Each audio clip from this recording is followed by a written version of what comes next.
नमस्कार एवरीवन लियन homes private limited property जहाँ को आपको स्वागत। आज आम आपंकर गोटे ड्रीम हाउस नहीं आसचु। सो चलतु से प्राइम लोकेशन टी विजिट करवा और वीडियो शेष में आपण डेफिनेटली घरटी भल लगे। नमस्कार। भुवनेश्वर पुरी बाईपास रोड सहित आमे समस्ते परिचित। NH5 रु आमे पुरी गला बेले फास्ट जो छकटी आसूची सेटा कहते पांड्रा छक। NH रु बहुत नियर एंड से पांड्रा छक रु लेफ्ट हैंड साइड रे आमे जदि जीवा हाईटेक हॉस्पिटल को रास्ता स्ट्रेट गले कोरड़कंटा बा मंगराज पॉइंट केशुरा छक टंकपाणी रोड इे रास्ता अच्छी। बट आमे राइट की टर्न करके जीवा आमर डेस्टिनेशन जगन्नाथ विहार आड़ को। यही रोड टी स्ट्रेट आगू को आगू गले आमर झारपड़ा जेल आपण निश्चिंत भाव में जानी से झारपड़ा जेल पाखरे जाइए यही रोड टी बाहरी बा मिड पॉइंट रु आम जदि लेफ्ट को टर्न करुँच ताहले जाइए से मंगराज पॉइंट बा केशुरा छक पर्यंत ही बाहरी पारिबा।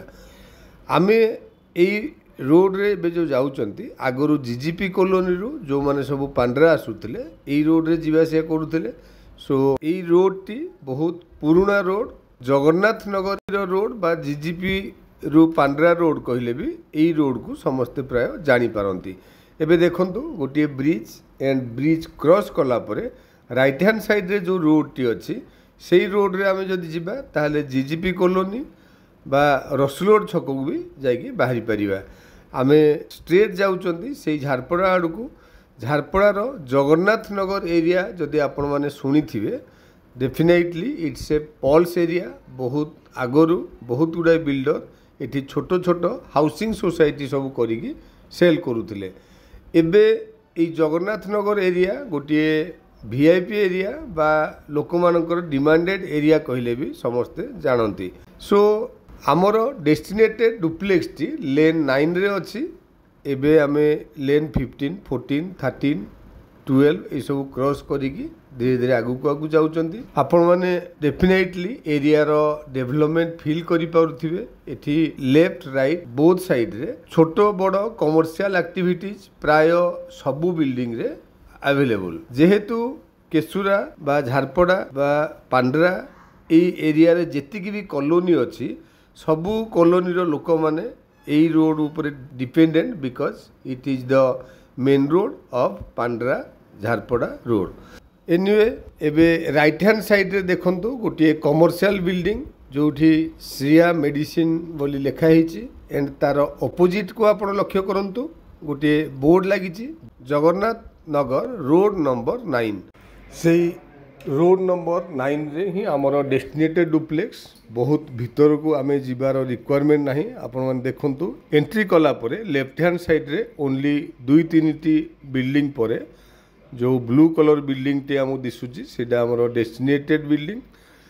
सो आपण माने व्यू देखंतु आउटर व्यू बहुत भलो एंड तार कंस्ट्रक्शन क्वालिटी स्पेसिफिकेशन ए सब डिटेल्स जानिया पई आमे जिबा भीतर को। देखंतु एंट्री करू करू आमर स्पेसियस गैरेज। ए गैरेज रे 2टी डोर आमको दिसुची। लेफ्ट साइड डोर रे ओनली गोटे रूम अच्छी जोठी की टॉयलेट बा किचन किसी भी नहीं। राइट हैंड साइड रे जो डोर दिसुची आमे चलंतु सेही डोर रे एंट्री करिबा जोठी आमर 2 BHK रो गोटे सेट अवेलेबल। एंट्री करू करू गोटे हॉल जोठी आमे ड्राइंग बा डाइनिंग भाव में यूज करि परिबा।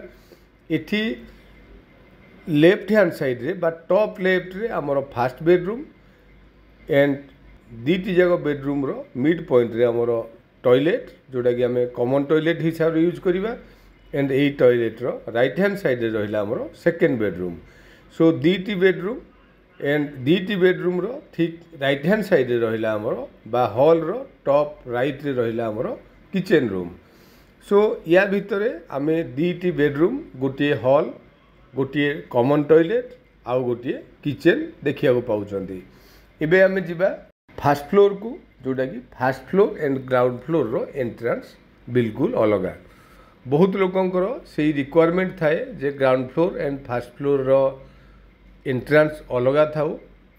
एबे आमे फर्स्ट फ्लोर रे आसिकी पहुँची गलेनी।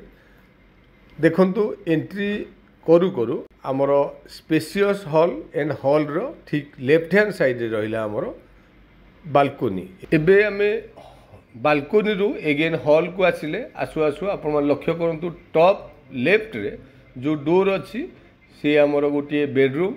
जो बेडरूम रो इंटीरियर चलंतु आमे भितर को जाई कि देखि नबा। एठी आमे सीलिंग लाइट किछि कबोर्ड ए सब देखिया को पाइबा। आगर मु आपको जनाऊँगी प्रति बेडरूम रे गोटे गोटे टॉयलेट भी अटैच अच्छी एंड प्रति बेडरूम रे आपण माने देखिए किछि ना किछि इंटीरियर वर्क्स भी ऑलरेडी हो सारी। फास्ट बेडरूम रु एगेन आमे हॉल को आसिले एंड से लेफ्ट हैंड साइड रे ही आमर सेकेंड बेडरूम। एठी आमर हॉल रो इंटीरियर वर्क्स बा हॉल रो सीलिंग वर्क आपण माने देखि नियंतु। फ्रंट रहिला आमर डाइनिंग रूम बट आमे जिबा एबे सेकेंड बेडरूम को। मुझे कहूली ये सेकेंड बेडरूम रे भी आमर किछि इंटीरियर वर्क्स डेफिनेटली आपण माने देखि पारुथिबे। देखंतु सेकेंड बेडरूम रु Bahru Bahru left hand side रे वॉश बेसिन स्पेस एंड से वॉश बेसिन स्पेस रो राइट हैंड साइड रे रहिला थर्ड बेडरूम। सेम आज फर्स्ट एंड सेकेंड बेडरूम किछि इंटीरियर वर्क्स किछि कबोर्ड एंड अटैच टॉयलेट देखिया को पाइबे। सो तीनोटी बेडरूम रे हमें देखिले तीनोटी बेडरूम रे तीनोटी अटैच टॉयलेट अछि and each and every room रे किछि किछि इंटीरियर वर्क्स देखिया को पाइबे। देखंतु बेडरूम रो राइट हैंड साइड रे गोटे पूजा घर। एठी किचन रे भी हमर चिमिनी आपण मान देखुचंती ऑलरेडी चिमिनी हेई सारिछि। सो फर्स्ट फ्लोर रे इंटीरियर वर्क्स सह ड्राइंग रूम डाइनिंग रूम तीनोटी बेडरूम तीनोटी अटैच टॉयलेट गोटे पूजा रूम एंड गोटे kitchen room. Definitely ground floor and first floor बुली सारा पर एबे आमे जिबा रूफटॉप को जोठी कि हमर आउटर व्यू बहुत क्लियरली दिसिबो।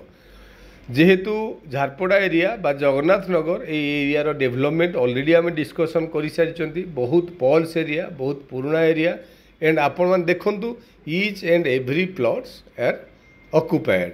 बहुत गुड़ाए बिल्डिंग एंड भल भल डिजाइन रो बिल्डिंग एठी ऑलरेडी लोक माने कंस्ट्रक्शन करी रही सारी। सो आपण मैंने आसी विजिट कले डेफिनेटली आपण मान को डुप्लेक्स टी बहुत पसंद लागिवो। Thank you.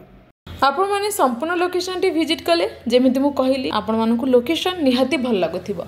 घरटी हमर झारपड़ा जगन्नाथ नगर लेन 9 ने अवस्थित।